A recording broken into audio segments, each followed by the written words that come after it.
ஓம் ஏகதந்தாய தத்புருஷாய வித்மகே வக்ரதுண்டாய தீமதன்னோ பரசோதியாத். குரு பிரம்மா குரு விஷ்ணு குரு தேவோ மகேஸ்வரராய. நெக்ஸ்ட் ஜென் நேர்கள் அனைவருக்கும் கோடான கோடி நமஸ்காரங்களை தெரிவித்துக் கொள்கிறேன். இந்த நிகழ்ச்சிக்கு ஆதரவு தந்த உங்கள் அனைவருக்கும் மீண்டும் பல கோடான கோடி நன்றிகளையும் தெரிவித்துக் கொள்கிறேன். தொடர்ந்து ஆதரவு தாருங்கள். தொடர்ந்து எல்லாருக்கும் சப்ஸ்கிரைப் பண்ணுங்க, ஷேர் பண்ணுங்க. நிகழ்ச்சிக்கு ஆதரவு கொடுத்தவங்க உங்கள் அனைவருக்கும் மீண்டும் நன்றி தெரிவித்துக் கொண்டு, இப்போ பங்குனி மாத பலன்கள், அதாவது தமிழ் மாதம் சித்திரை முதல் பங்குனி வரை. அப்போ இந்த தமிழ் வருடத்தின் இறுதி மாதம் பங்குனி மாதம், தமிழ் வருடத்தின் இறுதி மாதம், விசுவாச ஆண்டின் இறுதி மாதம் முடிவடை போகின்றது. இந்த பங்குனி இறுதி மாதத்தில் என்ன ஒரு விசேஷமான ஒரு அமைப்பு நடந்திருக்கிறது அப்படின்னு பார்த்தோம்னா, காலப்புருஷ தத்துவத்துக்கும் 12ஆம் இடம், தமிழ் வருடத்திற்கும் இறுதி மாதம் 12ஆம் மாதம் ஆக இரண்டும் இணைந்து அங்கே சனி பெயர்ச்சி ஆயிருக்கின்றது மீனராசியில். காலப்புருஷ தத்துவத்துக்கும் 12ஆம் இடம் மீனராசி. ஆக தமிழ் வருடத்திலும் 12வது மாதம் அந்த மீனராசி. இந்த இரண்டு விதமான அமைப்புகளில் அங்கே அந்த மீனராசியில் இந்த பங்குனி மாதத்தில் சனி பகவான் அங்கே பெயர்ச்சி அடைந்திருப்பதுதான் அதற்குரிய சிறந்த பலன்கள். சித்தர்கள் முனிவர்கள் சொன்ன முறைப்படி இங்கே உங்களுக்கு பலன்கள் வழங்கப்படுகின்றன. பிரம்மனால் உங்கள் தலையெழுத்து எழுதப்பட்டிருக்கின்றது என்பதை மட்டும் மறந்து விடாதீர்கள். பிரம்மனால் உங்கள் ஒவ்வொருவரின் தலையெழுத்து கர்ம வினைப்படி உங்கள் யோகங்கள், உங்கள் பிறப்பின் யோகங்கள் பிரம்மனால் எழுதப்பட்டிருக்கிறது என்பதை மறந்து விடாதீர்கள். ஆக ஜோதிட சாஸ்திரம் பிரம்மனால் படைக்கப்பட்டது.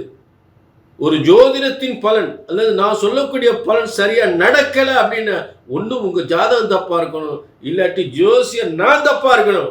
அந்த தவறு இங்க ஒருபோது வரக்கூடாது. புரிஞ்சுட்டீங்களா? ஒருபோது வரக்கூடாது. கல்யாணமா சொன்ன மாசம், வேலையா சொன்ன மாசம், புத்திர பாக்கியமா சொன்ன மாசம், சொத்து சுகமா சொன்ன மாசம் நடக்கணும், நடந்தே ஆகணும். இது பிரம்மசாஸ்திரம். பிரம்மனால் படைக்கப்பட்ட ஜோதிட சாஸ்திரம் ஒருபோதும் தப்புவதில்லை, தவறுவதில்லை. இப்ப தொடர்ந்து இது பொது பலன். அதே நேரத்தில் உங்க தனிப்பட்ட ஜாதகத்தை பார்க்கணும்னா உங்க ஒரு அப்பாயின்மெண்ட் வாங்கி பார்த்துக்கலாம். சரிங்களா?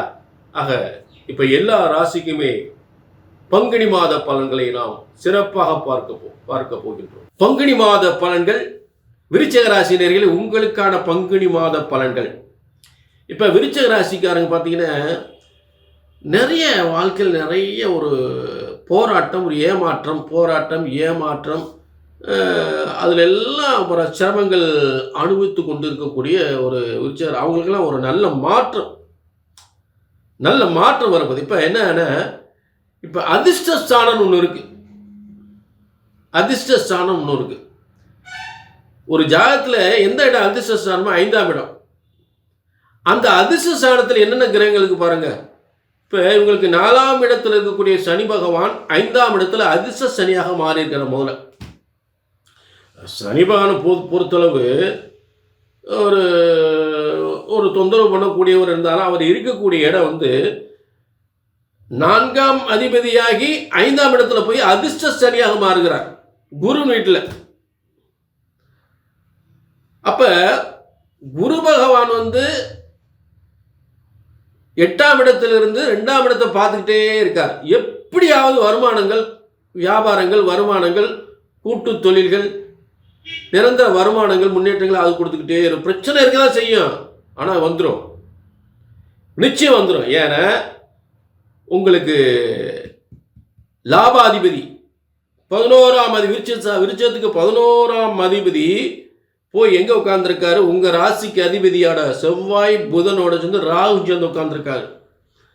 அப்ப ஒரு வீடு, ஒரு வாகனம், ஒரு வீடு, ஒரு சொத்து, இதெல்லாம் நல்ல சிறப்பாக அமையக்கூடிய நிலை. உயர்ந்த கல்வி, ஒரு டாக்டர் ஆகுது, ஒரு மருத்துவம் ஆகுது, ஒரு ஐஏஎஸ் ஆகுது, ஐபிஎஸ், இந்த மாதிரி துறைக்கு படிப்பது, வீடு, வண்டி, வாகன சொத்துக்கள் வாங்குவது, இதை தருவது செவ்வாய் புதன் ராகு.